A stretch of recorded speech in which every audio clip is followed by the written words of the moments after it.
awful lot to me. There aren't that many people in the world that I call close friends, and everybody in this room falls into that category. Many of you are actually like family to me. For instance, all the guys here from Through the Doors, you guys have been like awesome uncles to me when all of my uncles have been busy doing other stuff. You guys have been so kind to me. You have really inspired me, musically speaking. And every time I've been near you, you guys have always accepted me, and you hang out, and it's great. So I thank you for all that you've done for me. You guys mean a lot to me, and your wives, of course, as well, because you guys are just like aunts, so thank you so much. I want to thank all my church friends in the crowd tonight. That means the DeGagneys and the Sorrentis, and you, Miss Carla, and you, Mr. Dave. I'm calling you out back there. He's the sound guy tonight. I want to thank them. And of course, I want to thank the Ricketts and the Ryans. They are two groups, that are very important to me as well. Mr. Ricketts, you have the greatest, most inspirational voice of any person I've ever heard, in person or on recording. For those of you who don't know, when he gets started, you can't stop him. He's powerful. Amen. Damon, I only really knew you when you were in the youth group here, and he was great to me then, and I had a joke back then that he thought was very cool, so I thank you for that. And Mrs. Ricketts, you are awesome, and every time I see you, you're happy, and you're the only person I know who, when she walks up to her son, you guys, it's rad, it's very cool. I want to thank you all for coming, and I of course want to thank somebody else in the group. I want to thank my friend Eddie for being here tonight. Eddie is a great friend of mine. He's the smartest person I know. He's currently going to college. He's on break, I think, right now. And I know for a fact when he gets done, the U.S. government is going to hire him up. I want to thank Mr. John Esposito and his wife, and you guys have been great to me. Mr. John always comes out to our gigs, always takes photos, he's a brilliant photographer. And he is a big Beatles fan. And I don't know if you know us or not, then you know for a fact that we love the Beatles. And Miss Jean, his wife, was my babysitter when I was like, what was it, seven-ish? So, great lady, great people. And I'm so glad that they could be here and that you all could be here tonight. Thank you so much. It really does mean a lot to me. Now, before we keep going, I want to clear up a little misconception. There seems to be a belief that as you grow older, you get more mature. I think Dad stated earlier that when I was very young, I seemed very mature. It's a kind of Benjamin Button thing. Like, I'm a 6-year-old at heart right now, so who knows where I'll be in 4 years. I also want to add that I am one of the worst math students any of my poor teachers have ever had. Not because I'm bad at math, just because I'm garbage at doing it. And that's a little contradictory, I'm sorry. I want to quickly go back and just point out a couple of times in my life that have been influential to me. My parents started me digging music ever since I was a baby. Of course, they were gigging while I was still in the womb, so there you go. They had us listening to music all the time. It was always on, and there's always music in our house.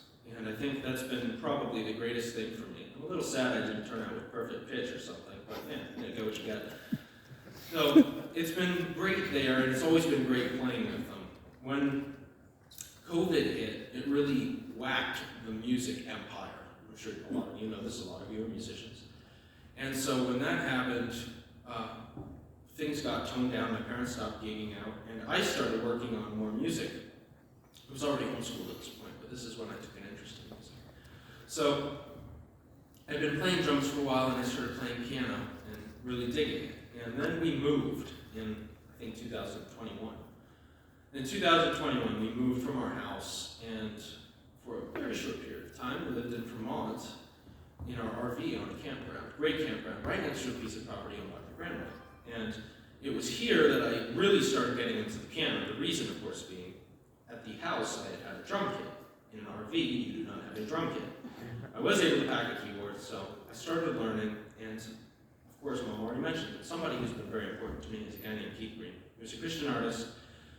Great classical pianist. He was a child prodigy, and he played music and especially devoted his life to Christ.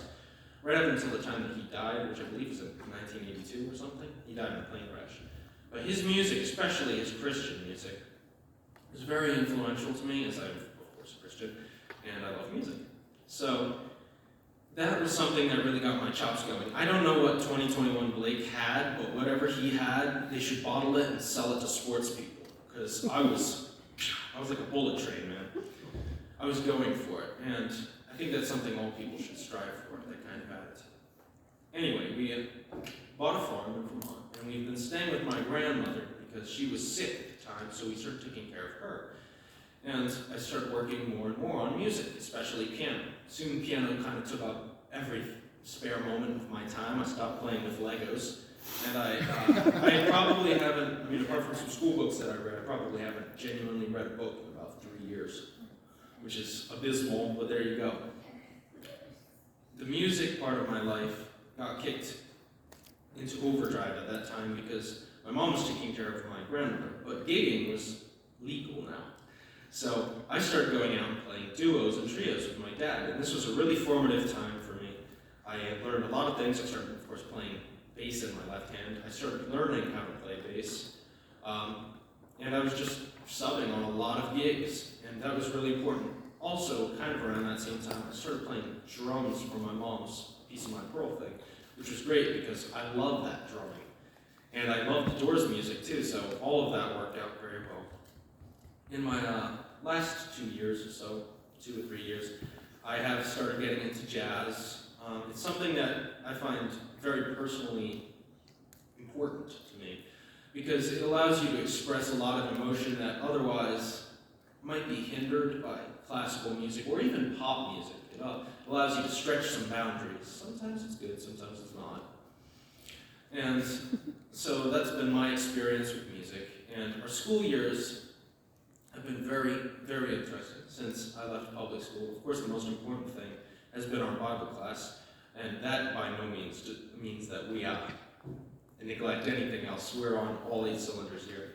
But that class has been very important because it allows me to do more self-reflection, spend more time in God's Word, so on and so forth. In the future, I look to do a couple things. I look to work as a musician primarily, though it doesn't pay like a lawyer or anything. I look to spend a lot of time as a musician playing with other people as much as playing in my own groups, because I think it's especially important for musicians to be formed around other musicians and to take in other people's opinions and feelings. I think this is all a very large part of the musical experience. As far as colleges go, I have been looking at Liberty University in Virginia. It seems like a great place to go. It's a conservative Christian school, and I have friends who went there, and they said it's really great. Also, it's very close to my family in Maryland, so that's a win-win. And that's basically my plans for the future. It's not very drawn out. I'm still kind of in a mode, very cool about it. But now I want to get to direct thank yous. I want to start out by, of course, thanking the 2 most important people in my life, and that would be my parents. I thank you so much, Mom, and I thank you so much, Dad, because you have been inspirations to me all the time. And contrary to popular belief, I do like the farm. And there are certain things I do enjoy doing, like cutting wood and digging holes. I find that very entertaining. I want to thank my grandmother and my grandfather, God rest his soul. I want to thank my grandmother because her music has been so inspirational to me that if I go a couple days without hearing it, I start to get antsy. It's very calming, it's therapeutic. She's a stellar player, wonderful musician. And she's had so much inspiration on me, I don't think I can really state it properly. For Dad to say, "Oh, I heard you playing, and I thought it was Grandma," that's the greatest compliment I can get. I mean, if you were to say, "Oh, you sounded like Bill Evans," I'd be like, "Wow, really cool, I didn't know that." But that is a great compliment that I can be compared with her. And my grandfather, Edward, didn't directly affect me with jazz. He didn't say, "Oh, here, listen to this jazz." But we did listen to music together, and I saw him play live many times. And many times I came over to his house and he'd be practice it. Jazz scales. That definitely had some ramifications in later years, in the sense that that's basically the only way I could think of. He really had a great inspiration on me, and he got me into reading more books. He always introduced me to great books and great writers, like Louis L'Amour, a writer Rachel and I both love, and Grandpa introduced me to him. Great Western writer, a lot of stereotypical macho man fighting stuff, so on and so forth. And he was always introducing me to new music and new books. So big thanks to him, of course. I want to thank my sisters. I want to thank Sarah. She's the most artistic one in the family. Don't get any other idea in your mind. It's definitely her. She sits in her room musing and drawing and assembling these great picture books and playing music and writing. She's just such a great talent. One thing that I've noted about my three sisters is that they are right now, at least artistically speaking and partially musically speaking, where I was several years ago. So that means by the time they're my age, they should be brilliant musicians and artists.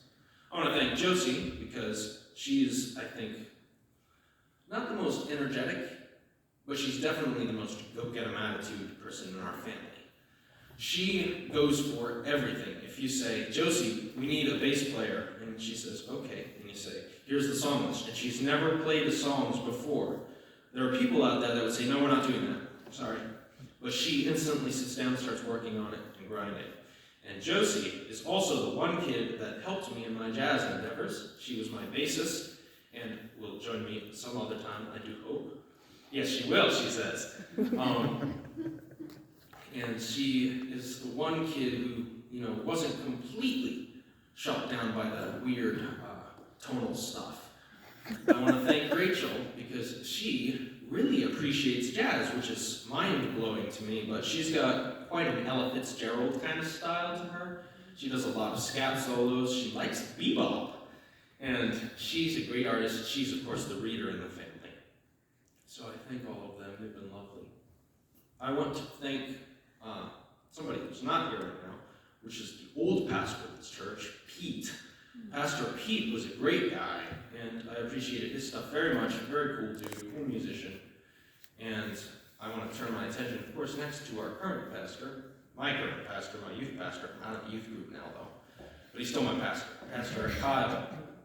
Pastor Kyle is a great guy. He's very accessible in biblical conversations, and he's able to translate deep theological stuff to the kids who don't really understand it so that they can understand it, and that is a gift that not many people have. Most kids come out of their Bible class looking dazed, and thankfully ours are enlightened thanks to Pastor Kyle and his great methods. He's also a cool musician, he leads worship here, and he's very funny. I want to thank the rest of his family too. I want to thank Miss Mandy, his wife. She's been a great influence to me, and she's always happy. And she has three kids?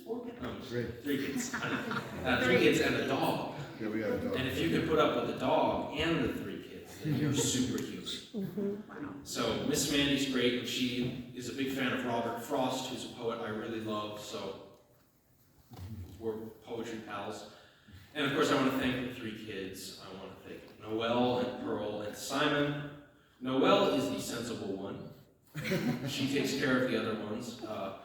Pearl is just such an excitable little girl. I catch her every once in a while playing Ode to Joining the Piano. And I gave her one piano lesson once, and so she comes up to me all the time. She says, are we going to have a piano lesson today after church? And I say, yeah, sure. And sometimes I don't get to, so I'm very sorry. Simon is literally 4 tons of TNT packed into a small I mean, if you give this kid a lollipop, he could run around the world 5 times. He is an exciting young gentleman, and he's being taught good manners by his parents. But he's a very funny guy. I imagine that one day he'll probably be a drummer or something. It fits his personality. I want to thank my friend Justin, who's not here today, but he sends his best wishes, and his family are here. He's been a great brother in Christ. I don't have many of those because we're actually quite rare these days.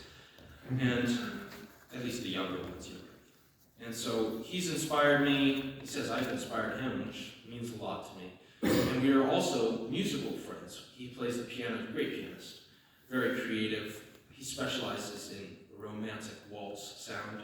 He's got that down to a T. And I also taught him how to play drums, which he picked up on immediately. Nobody I've ever seen has picked up that quick. And my dad has taught drum students. It takes them 4 weeks to understand how to play simple 4/4 time.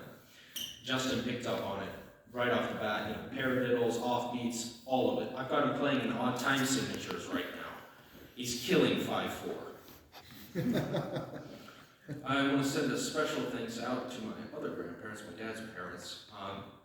His mom, Ellen, and his stepdad, Walt, because they're great. They've always been great to me. Lovely people. I want to send a thank out to all my uncles, all my aunts, and all of my cousins, because they all mean a lot to me, and I don't get to see them all the time. And of course, there aren't really any of those here today, but that's all right, because I love them so much that they're constantly with me in my heart. I know that sounds desperately cliche. I'm sorry. That's pretty much all I have to say tonight. I thank you all again for coming. It means a lot to me. I'm very old now, I'm told by my sisters, and they are egging me on to move out of the house already. I just turned 18, and they're already asking which one of them can have my room. So, thank you so much, everybody, for coming out. It means a lot to me. You're all great friends. I'm looking at a room and I'm just seeing people that I love dearly. You all matter more to me than anything else in the world. So I'm happy that you're here. And I can't thank you enough. I know I've said that a lot, but really, thank you. It does mean a lot to me. And with that, I will conclude my speech. And, this is a blank paper, sorry. I will conclude and say thank you again. God bless you.